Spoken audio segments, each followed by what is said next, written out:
이 시대 가장 시급한 문제는 문재인을 구속하는 것입니다. 그것이 대한민국 정상화의 시작이 되어야 합니다. 지금 지독하게 달라붙어 있는 문재인의 사회주의 유산을 떨쳐내기 위한 처절한 몸부림이 계속되고 있습니다.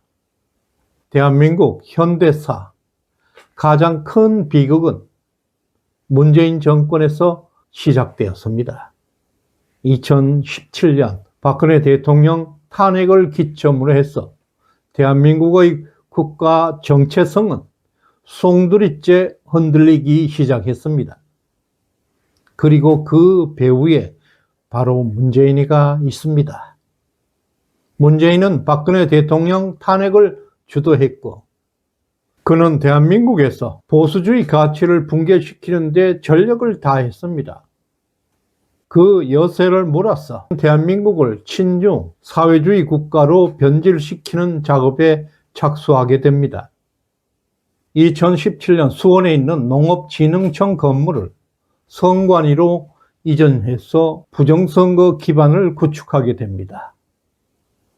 헌법재판소와 대법원을 장악하기 위해서 춘천지방법원 김명수를 비롯해서 비교적 수준이 낮은 하류 향판들을 대법원과 헌법재판소에 대거 배치하면서 대한민국 법치를 파괴했습니다. 또한 판검사의 국적 제한을 폐지했습니다. 외국 세력, 특히 중국 공산당이 대한민국 사법부에 침투할 수 있는 길을 열었습니다. 그리고 공수처를 설립해서 정적들을 탄압하는 도구로 활용했습니다. 이 모든 것들이 대한민국을 사회주의 체제로 개편하라는 첫 번째 단계였습니다. 문재인은 대통령이 된 이후에 대한민국을 중국의 속국으로 만들었습니다. 중국은 대국, 한국은 소국이다. 너무나 충격적인 발언입니다.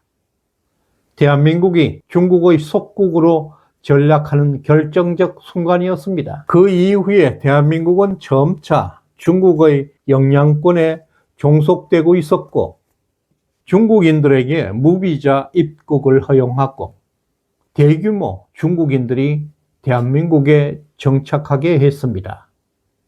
외국인 특혜 정책을 확대해서 중국인들에게 의료, 경제적 지원을 아낌없이 퍼주었습니다.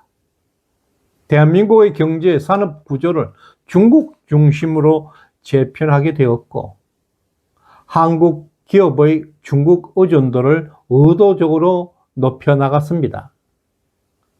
대한민국 내 중국 자본의 영향력이 급속도로 확장되어 나갔고, 결국 대한민국의 주권이 중국 자본에 종색되어 버렸습니다. 문재인 정부는 우리 국민보다 중국 사람들을 우선하는 정책을 펼쳐나갔습니다.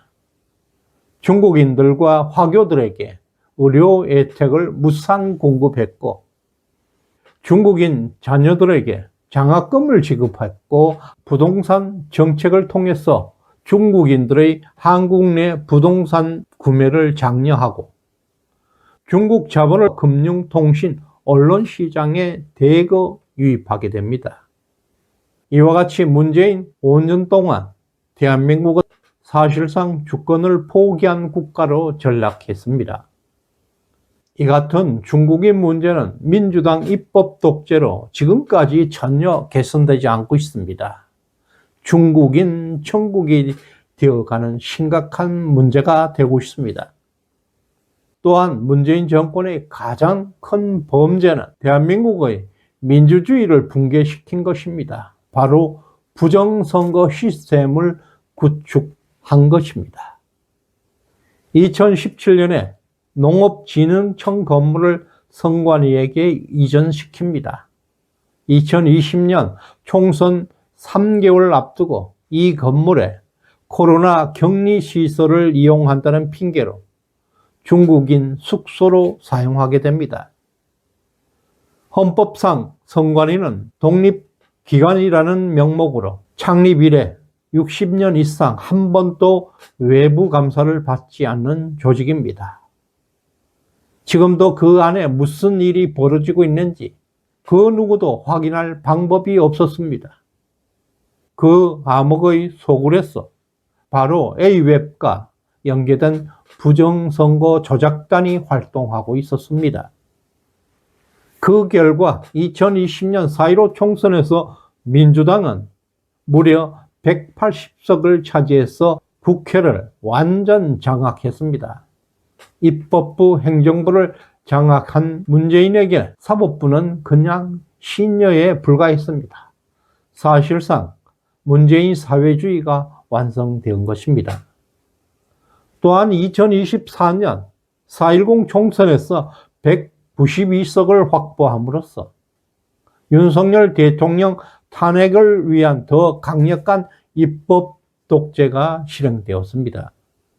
이 모든 것이 문재인이가 구축했던 부정선거 시스템에 의해서 가능했습니다. 이들 반국가 세력들이 부정선거를 감추기 위해서 헌법재판소, 대법원을 장악해서 모든 부정선거 소송들이 기각되고 차단되었습니다.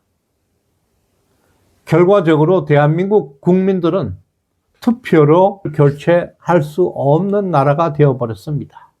이것이 바로 문재인이가 남긴 최대 독극물입니다. 문재인 정권은 강제로 공영방송을 장악해서 오직 친중, 반미, 좌파 이념들만 접할 수 있도록 강제했습니다. JTBC는 중국 텐센트로부터 1,000억 이상의 자금을 받았고 사실상 중국 공산당의 통제하에 놓이게 되었습니다. 카카오톡 역시 최대 지분을 중국인이 보유하고 있습니다. 대한민국 국민들의 대화가 중국 공산당의 감시망에 놓이게 되었다는 뜻입니다. 지금도 민주당은 부정선거 관련 영상을 업로드하는 유튜버들을 구글에 신고하고 있습니다. 대한민국의 공당이 부정선거를 폭로하는 유튜브 채널을 검열하는 초유의 사태가 벌어지고 있습니다. 문재인이가 남긴 부정선거, 사법부 장악, 언론 통제, 중국 예속화 등등 이 모든 것을 해결하지 않으면 대한민국은 정상화로 갈 수가 없습니다. 첫 번째, 부정선거를 반드시 수사해야 합니다. 두 번째, 문재인 정권이 망쳐놓은 사법부를 전면 개혁해야 합니다. 세 번째, 외국인 간첩을 잡을 수가 있어야 합니다. 넷째, 중국인에 대한 특혜를 차단해야 합니다. 문재인의 배후 세력은 여전히 대한민국 곳곳에 독버섯처럼 기생하고 있습니다. 문재인의 사회주의, 친중 유산을 청산하지 않으면 대한민국은 다시 되돌릴 수가 없습니다. 이 모든 것은 부정선거 수사로 해결될 수가 있습니다. 윤석열 대통령은 반드시 복귀할 것이고 복귀해야 합니다. 반국가 세력들의 사회주의 유산을 반드시 청산해야 합니다. 그 시급한 것이 문재인을 구속하는 것입니다. 그것은 대한민국 정상화의 시작입니다. 시대정신연구소에 후원해 주신 서영준님, 정경식님, 덕자님, 태풍님 진심으로 감사드립니다. 구독, 좋아요 꾹 눌러주시길 바랍니다. 고맙습니다.